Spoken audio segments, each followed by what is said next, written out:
Peacemaker, apa kabar kalian semua di sana?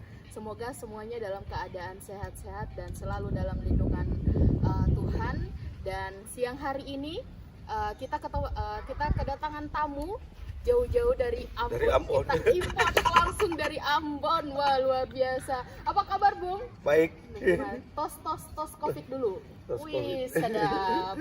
Jadi teman-teman, sekalipun lagi dalam keadaan pandemi ya, kita tetap jalanin protokol kesehatan, kita social distancing, jangan lupa pakai masker dan selalu sediakan hand sanitizer. Nah, siang ini kita akan bincang-bincang dengan kakak, dengan lelaki yang luar biasa ya, punya banyak pengalaman dan pastinya beliau sangat-sangat menginspirasi. Kita akan tanya-tanya sama beliau kira-kira pengalaman beliau dan cerita-cerita beliau yang sangat-sangat menginspirasi itu apa saja sih kayak gitu. Oke, Kak Roy, wih aku udah tahu namanya ya, jadi aku udah punya privilege ya. Punya Intel ya, udah tahu. Oke, Kak Roy, mungkin Kak Roy bisa kenalkan, mungkin sahabat-sahabat Peacemaker mau kenal Ya. Kak Roy itu siapa dan apa aja yang Kak Roy lakukan dan kenapa sih bisa menginspirasi. Oh iya, selamat siang. Nama saya Roy Kisya. Saya berasal dari Maluku, tepatnya di Kota Ambon. Dan kegiatan atau pekerjaan atau yang saya lakukan sampai sekarang ini itu berhubungan dengan generasi, khususnya generasi yang terinfeksi HIV/AIDS, generasi yang korban narkoba, dan juga generasi yang ada di dalam penjara. Dan berjalannya waktu demi waktu, hampir semua generasi yang bermasalah, aku ada dengan mereka sampai sekarang ini. Jadi masih dalam lingkungan save generasi. Oke, Ya. save generasi ya.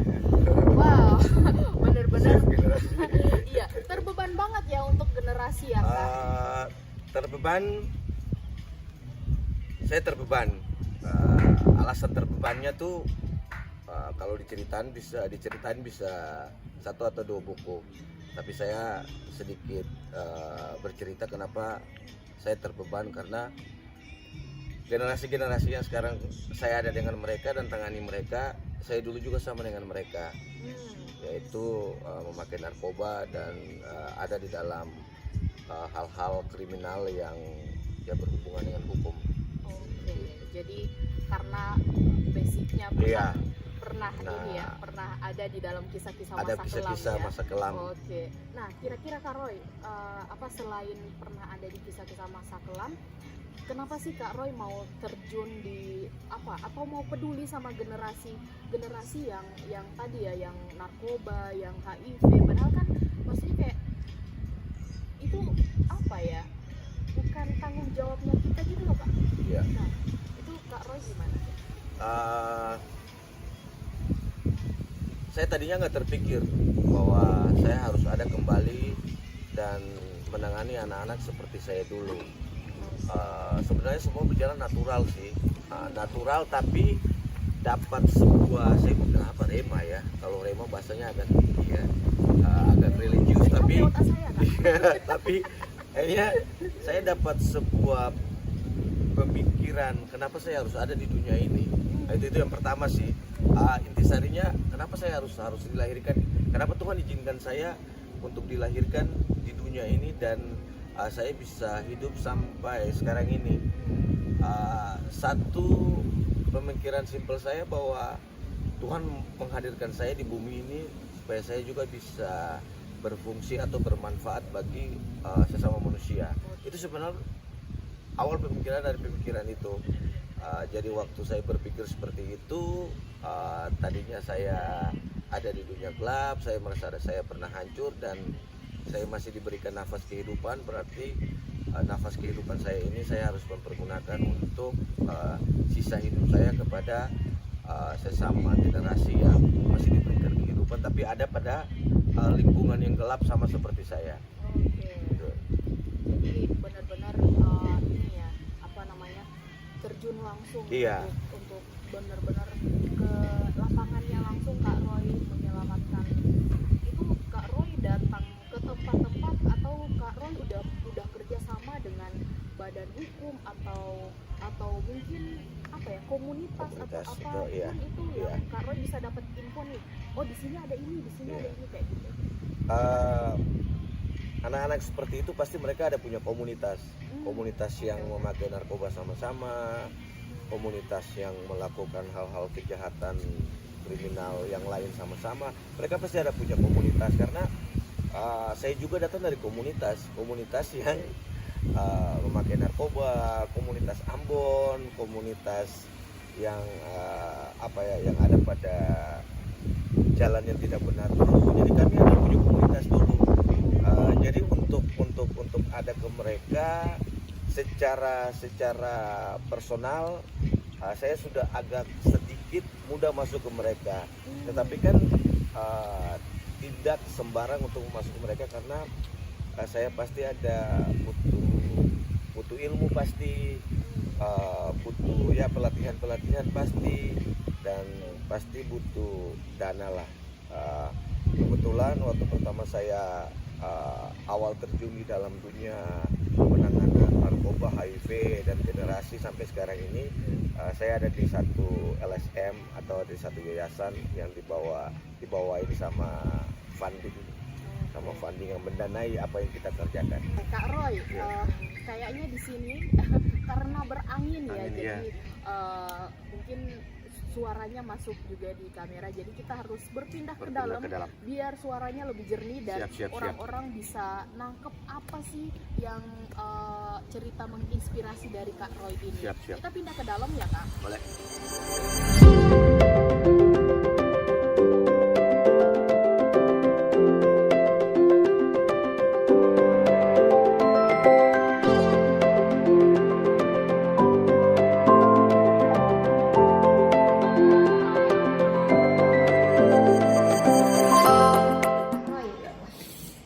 Jadi Kak Roy ini ya,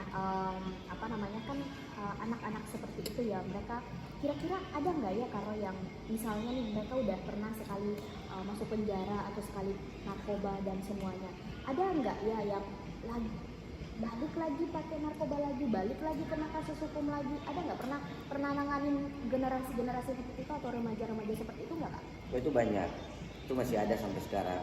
Oke. Banyak yang masuk penjara, keluar penjara, mati lagi dan masuk lagi.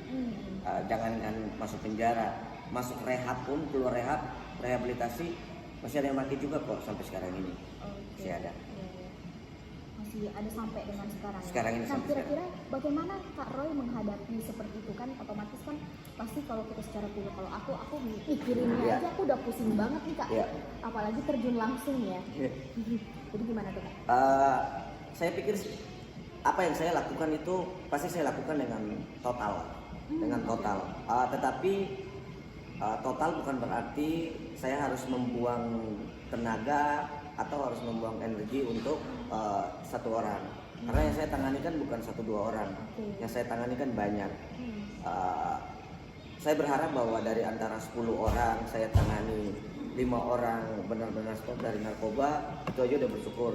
Bukan berarti saya bersyukur bahwa yang 5 orang ini jatuh bangun dan saya membiarkan atau sakit hati kepada mereka atau marah kepada mereka, karena saya melihat bahwa waktu saya tangani mereka, di situ juga saya melihat gambar saya dulu. Karena apa yang mereka lakukan jatuh bangun, saya juga pernah jatuh bangun di dalam berhenti atau ambil keputusan dari memakai narkoba. Jatuh bangun, hari ini bilang stop, nanti 1 tahun lagi tiba-tiba udah pakai lagi, habis itu bilang bertobat dan berbuat lagi. Jadi apa yang dibuat sama mereka itu, saya melihat gambar diri saya dulu. Untuk itu benar-benar saya tangani mereka dengan total, sangat total. Karena kalau kita berbicara total berarti apa yang saya lakukan buat mereka itu dengan tulus hati, dengan benar-benar saya lakukan buat mereka. Tapi saya nggak mau buang tenaga untuk 1-2 orang yang masih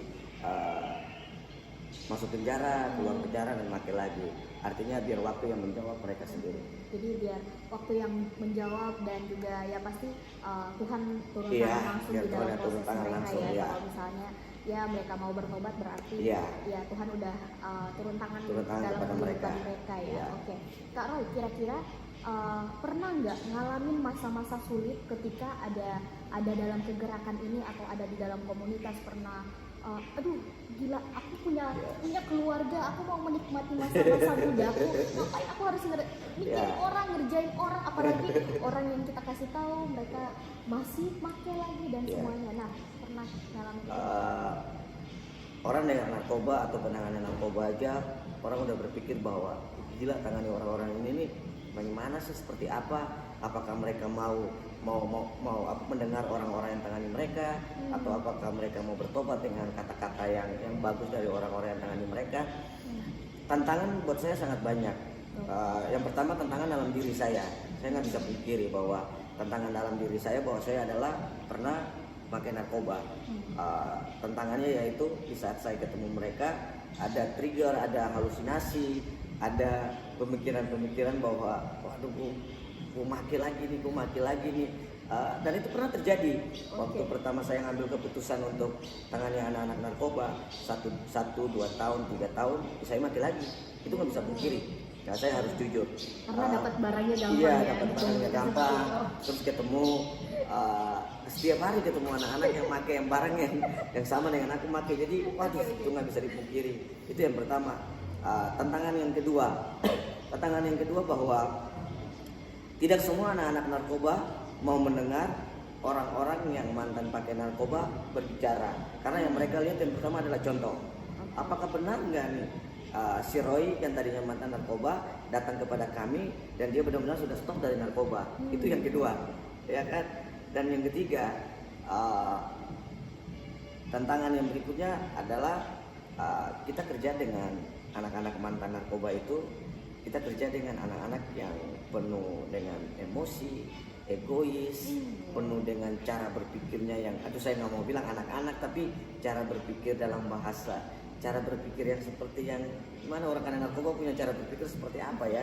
Jadi di dalam lingkungan itu tuh gila banyak hal yang harus saya belajar, dan itu yang saya hadapi. Dan sekarang ini karena saya udah berkeluarga, itu menjadi sebuah tantangan juga. Bagaimana istri saya melepaskan saya untuk pergi istilah di dalam saya melayani atau menangani anak-anak narkoba. Wah gila, itu istri butuh doa di rumah, istri benar-benar melepaskan suami itu saya nggak tahu apakah benar-benar dia merelakan suaminya pergi dalam lingkungan seperti ini. Tapi sampai saya duduk di sini saya bersyukur punya istri bahwa dia benar-benar melepaskan saya untuk menangani generasi benar-benar dengan tulus hati. Total dia melepaskan saya total. Totalitas tanpa batas. Total banget. Total banget ya, benar-benar. Iya. Nah, Haroy, kan namanya ya orang narkoba, orang HIV atau apapun ya, itu kan pasti orang masyarakat umum atau masyarakat luas tuh masih memandang rendah gitu dalam artian kayak lo bisa apa, lo mau ngapain, atau anak-anak yang baru keluar dari panti rehab atau dari penjara mungkin itu yang kayak lo mau ngapain kesini, lo ya banyak stigma di masyarakat. Nah, Kak Roy sendiri secara pribadi pernah ini nggak ngalamin hal-hal seperti itu, dan bahkan anak-anak yang Kak Roy tangani itu Kak Roy dengan susah payah nyariin, otomatis kan mereka ada yang pengen bener-bener berubah banget nih, mau cari kerja, mau coba bener-bener hidup ya layaknya apa ya, manusia normal yang bekerja, yang menghidupi dirinya sendiri, mungkin nanti akan berkeluarga seperti Kak Roy. Gimana? Itu juga sebagai sebuah tantangan, tapi sebuah tantangan ini yang membuat saya juga bisa menjadi dewasa. Nah, artinya yang pertama yang saya harus membuka hati dan membuka cara berpikir bahwa yang pertama apapun mereka, saya harus belajar menerima mereka apa adanya. Artinya kalau mau bicara saya menangani mereka total, saya kesampingkan cara berpikir saya bahwa, atau cara berpikir masyarakat lain bahwa anak-anak narkoba ini anak-anak penuh dengan kriminal, anak-anak penuh dengan dengan hal-hal yang aneh-aneh, itu sudah pasti, pasti ada. Tetapi saya coba berpikir bahwa tidak semua anak-anak yang saya tangani atau anak-anak narkoba itu ada di dalam sama seperti masyarakat lain berpikir. Karena kalau kita melihat sampai sekarang ini, saya berani katakan bahwa kalau saya bisa berhenti dari narkoba sampai sekarang ini, orang bilang bahwa narkoba itu barangkali hanya pulih. Tapi hari ini saya berani katakan, saya berhenti dari narkoba total. Karena kalau kita bilang pulih dan kita bilang dia akan kembali lagi, itu sebenarnya tidak secara langsung kita lagi menyumpai dia atau lagi memberi sebuah pancingan, membuat sebuah, saya bilang bahwa tidak ada sebuah kata-kata yang membangun mereka gitu bahwa mereka itu bisa gitu, seperti itu. Jadi kita selalu bilang bahwa nanti dia akan balik lagi. Benar, hampir banyak anak-anak narkoba seperti itu, saya tidak bisa pungkiri. Tetapi saya harus berani katakan bahwa ada banyak anak-anak narkoba yang mereka benar-benar ingin stop, ingin hidup normal, ingin bekerja layaknya manusia yang normal, ingin dapat gaji tiap bulan, ingin membiayai istrinya, ingin membiayai anaknya sekolah, dan banyak anak-anak narkoba yang sekarang juga jadi pendeta. Ada teman-teman saya seperti Kak Jerry Patenasarani dan kakaknya, ada beberapa teman-teman saya yang mereka berani katakan bahwa saya bukan pulih lagi, bahwa saya stop dari narkoba. Dan itu buat saya itu contoh-contoh yang sebenarnya masyarakat umum udah bisa lihat bahwa apa yang mereka pikirkan, apa yang mereka katakan tuh buat saya ada kelirunya. Ada kelirunya. Iya. Jadi memang kita nggak bisa melihat atau menjudge orang lewat covernya ya. Iya. Maksudnya kayak sekalipun dia punya masa lalu, masa lalu yang masa depannya itu juga suram ya. Suram. Ya, kita lihat ada seorang bapak yang saya kenal, Pak Andi Prawira. Saya tahu latar belakangnya, ceritanya seperti apa. Beliau lebih tua dari saya. Saya yakin bahwa sebelum saya menghadapi hal yang seperti masyarakat punya cara pandang kepada anak-anak narkoba, beliau sudah punya momen itu duluan daripada saya. Tapi pertemuan saya dan beliau itu kan bisa melihat bahwa, dan saya bisa melihat bahwa kalau Pak Andi bisa, bukan pulih ya, Pak Andi nggak pulih, dia stop dari semua, saya juga bisa.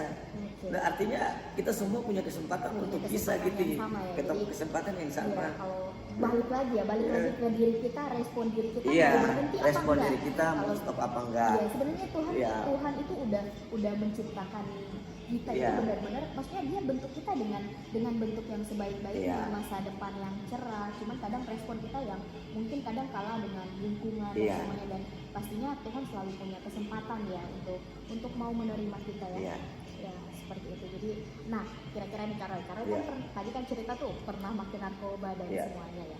Nah pasti ada efek samping dari pernah makan narkoba ya, mungkin short memory loss mungkin, atau hal-hal yang lain yang Kak Roy alamin waktu makan. Betul, efek sampingnya apa?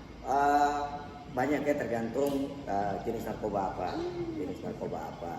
Ganja punya efek samping beda dengan sabu juga punya efeknya beda dengan Inex atau ekstasi. Ekstasi juga punya dampaknya, pengaruhnya beda dengan putau atau yang namanya heroin. Itu beda-beda. Tetapi efek samping yang ini gue ketawa dulu deh. Efek samping yang paling benar-benar gue rasakan, efek samping yang membuat gue hancur, efek samping yang membuat gue sendiri terpuruk, yaitu gue jadi seorang pencuri, udah pasti. Karena kalau pas lagi kepingin, gue nggak tahu itu bahasa dulu tuh namanya sakau, apakah sampai sekarang masih pakai, nggak ngerti deh. Tapi dulu biasanya kalau sakau, apalagi kan aku juga sempat pakai putau kan, gila itu pas nggak ada uang itu pasti. Udah pasti nyuri lah, udah pasti nyuri punya adik, udah pasti nyuri, harus dapat. Kalau enggak pandar dipukul, atau ya berapa kali sih bawa lari motor teman, bawa lari handphone teman, jual laptop teman, semua saya lakukan. Jadi kalau sekarang saya tanya kondisi jadi bawa lari ya. Yakin kalau saya tiga nggak bercanda ya pasti. Oke, jadi memang seperti itu itu ya. Seperti Jadi itu. memang Dan beda satu konsumsi lagi ya. pasti seks bebas. Mohon maaf saya Iya. harus ngomong seperti ini, bukan ada pembicaraan yang jorok atau apa, tapi buat saya itu yang saya rasakan. Itu efek-efek yang saya rasakan. Tetapi efek samping yang dari kesehatan, saya jujur sampai sekarang ya pengaruh ke tulang-tulang saya, pengaruh ke mata saya, pengaruh ke apa ya, cara berpikir saya sekarang. Ya saya mau bilang agak lola juga sih, loadingnya agak lama. Udah loading lama lagi. Loadingnya agak lama jadi Oke. ya pengaruhnya ke kesehatan seperti itu. Oke. Ya. Ya, jadi memang pengaruhnya ke kesehatan dan Iya. juga ada efek-efek yang Efek, iya. lainnya ya. Apalagi kan kepengen banget make dan Iya. semuanya ya. Berbagai macam usaha Bermacam-macam dilakukan. usaha Ya. pasti lakukan. Tapi itu masa lalu ya, Masa lalu. dan sekarang siap menyambut masa depan yang Iya. cerah ya. Iya. Oke Kak Roy. Siap menyambut masa depan. Kira-kira nih Kak Roy, tanggapan keluarga Kak Roy ya. Iya. Apalagi kan Kak Roy pernah pakai, terus juga sekarang Kak Roy udah berkeluarga, Iya. terus juga tanggapan keluarga dari orang tua, terus Iya. istri, terus juga ada nggak sih maksudnya kayak keluarga itu mungkin mendorong atau Iya. justru malah was-was dengan Kak Iya. Roy ada di pergerakan seperti ini gimana? Terutama ibu ya, ibu selalu karena saya datang dari pernah ditolak sama keluarga dan ditolaknya itu bertahun-tahun, ditolak itu bertahun-tahun. Sampai satu momen yang saya barangkali kesempatan untuk saya cerita dalam momen Natal pun, momen yang begitu sakral, yang dimana keluarga harus kumpul dan saya harus pulang minta maaf kepada papa saya. Di momen Natal itu dia nggak kasih maaf, malah dia pergi dari saya. Artinya saya melihat bahwa perbuatan saya itu benar-benar sudah menjadi sebuah momok yang menurut orang tua barangkali udah mencoreng mukanya, menurut orang tua sudah membuat malu dia, atau seorang anak yang nggak punya masa depan yang ya, apalagi saya orang Ambon, kadang-kadang orang Ambon tuh kalau agak sedikit malu dengan anak-anaknya yang nakal-nakal seperti itu. Dan kebetulan bapak saya seorang guru, jadi ya barangkali dia berpikir bahwa guru adalah mendidik, sementara anaknya sendiri dia nggak bisa mendidik, dia gagal mendidik anaknya di rumah, dan itu menjadi sebuah momok yang sangat besar buat ayah saya, sangat besar. Jadi waktu saya bekerja di dalam dunia ini, ya saya jujur, orang tua saya nggak percaya, papa nggak percaya, adik saya nggak percaya. Nggak percayanya bukan berarti mereka nggak mau saya bertobat, nggak percayanya begini, apakah saya mampu bekerja di dalam dunia yang dimana tadinya saya ada di situ. Iya kan, saya ada di situ. Tetapi itu menjadi sebuah adrenalin bahwa saya harus bangkit dan menunjukkan buat mereka bahwa apa yang mereka pikirkan itu salah. Dan itu butuh waktu, butuh proses.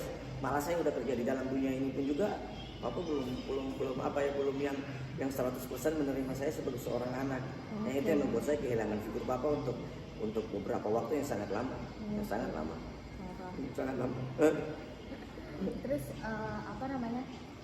istri dan anak-anak, kira-kira Kak Roy ini ya, Iya.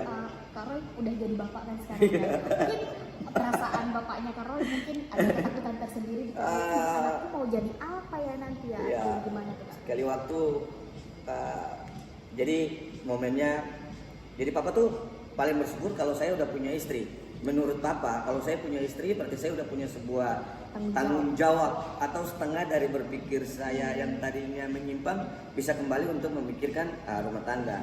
Dan apalagi punya anak, berarti Papa punya cucu. Itu ya namanya opa, gimana sih orang tua ingin punya cucu, dan itu dia sangat senang. Tetapi selalu kata-kata yang keluar kalau saya telepon dia itu, sekarang saya dan Papa sudah baik kok, sudah baikan, sudah rekonsiliasi sudah terjadi. Dia selalu katakan buat saya, ingat Roy, jangan berbuat hal yang aneh-aneh lagi ya, yang macam-macam lagi ya. Artinya di dalam pemikiran dia tuh dia masih mengeluarkan kata-kata yang membuat saya itu menjaga langkah saya dan safety saya di dalam, malah dalam pergaulan pun juga dia selalu bilang, ingat ya, kamu bergaul jangan dengan teman-temanmu yang dulu ya. Masih seperti itu dikeluarkan kata sampai sekarang ini. Sampai sekarang ini. Iya. Terus soal istri gimana? Ini juga sebuah tantangan. Saya ingat banget waktu wah ini kayaknya saya harus cerita bongkar ini nih. Jadi waktu saya mau nikah sama istri saya itu waduh, itu semua kayak apa ya, kayak mujizat jatuh dari langit turun ke bawah. Istri saya orang Bali, istri saya Bali, dan ada sedikit Cina-Cinanya lah, jadi ada kultur kalau menikah tuh dengan ya barangkali dengan pengusaha yang Cina lagi. Karena saya menghadapi hal-hal seperti itu, ini bukan sukuisme ya, atau ras, tetapi pada realita kehidupannya sih hampir banyak seperti itu. Saya memang ketemu istri saya di gereja, dan waktu mau mengambil keputusan, saya juga bingung kenapa istri saya jatuh cinta kepada saya. Saya kaget, karena ya kalau mau dilihat istri saya cantik juga sih. jadi pas kami mau nikah itu hampir setengah dari gereja nggak setuju, serius. Malah mohon maaf saya harus ngomong, malah yang sudah bertitel pendeta pun juga datang kepada istri saya dan bilang, kenapa kamu harus nikah dengan dia tuh kan nggak punya masa depan. Dan itu sampai ke telinga saya. Tapi saya berpikir bahwa itulah konsekuensi dari apa yang saya berbuat dulu, dan barangkali saya suka bersaksi dan mereka dengar, dan barangkali dalam pemikiran mereka bahwa orang-orang seperti saya ini orang-orang yang barangkali masih seperti dulu, dan jadi belum ada sebuah kepercayaan yang total dari orang-orang. Even itu dalam gereja loh, dan saya menghadapi itu. Malah saya mau nikah dengan istri saya pun juga saya kenal keluarga dari istri saya, kenalnya baik sekali dari istri saya. Itu sama aja mereka nggak setuju. Mereka setuju karena sebuah alasan, saya punya latar belakang dan masa depan saya seperti apa. Itu mereka lihat dari situ. Tapi saya pikir ya itu aja. Ya, itu karena aja. Melihat Itu masa aja. lalu ya. Iya, Jadi itu aja. ya, satu hal yang aku belajar dari Kak Roy sih memang kita nggak bisa nilai orang dari cover, Iya. dan kita nggak bisa ngejudge orang dari covernya aja. Iya. Mungkin dia masa lalunya dulu mungkin memang suram, tapi kita Iya. nggak bisa ngejudge atau ya udah bilang dia kamu nggak punya masa depan, Iya. kamu mau apa, belum tentu ya, karena ya namanya bumi dunia ya. masih berputar ya, yang di atas bisa jadi di bawah, yang di bawah bisa jadi di Iya. atas, seperti itu. Jadi dan satu hal juga yang saya belajar bahwa apa ya, kayak segala sesuatu yang mungkin kita pernah alami itu jadi trigger buat Iya. kita untuk melihat bahwa oh ada orang-orang yang seperti aku yang Iya. harus aku kayak harus aku bawa nih, melihat dunia yang positif yang aku jalani sekarang. Mungkin prosesnya, waktunya Tuhan yang akan jawab ya, waktunya kapan mereka mau melihat jalan yang udah disiapin sama Tuhan atau balik lagi ke jalannya itu. Tapi kita cukup ikut andil dalam hal itu ya, Ambil bagian yang bahwa kita mampu gitu. ayo bro, aku Ya. bisa, aku yang dengan umur segini aja aku bisa. Kamu lo masih muda, pasti Ya. kamu lebih bisa dengan ini, seperti itu. Jadi wah, luar biasa ya. Itu sangat diberkahi sekali dengan cerita-ceritanya Kak Roy ini. Nah, kira-kira nih Kak Roy, untuk sahabat Peacemaker di Ya. rumah, Kak Roy punya satu kata bijak atau kalimat-kalimat yang inspirasi Ya. Kak Roy biar Peacemaker di Ya. rumah terinspirasi juga. Beberapa tahun ini ada sebuah kalimat yang menjadi sebuah inspirasi buat saya. Yang saya berpikir begini, bahwa kalau Tuhan masih kasih kesempatan atau nafas kehidupan buat saya, itu berarti bahwa karya Tuhan belum selesai dalam hidup kita. Itu yang pertama. Yang kedua, saya mau bilang kepada teman-teman atau generasi, kalau kami bisa atau saya bisa untuk bisa duduk sampai hari ini dan bisa menghindar dari semua itu, kalian juga pasti bisa. Oke. Ya.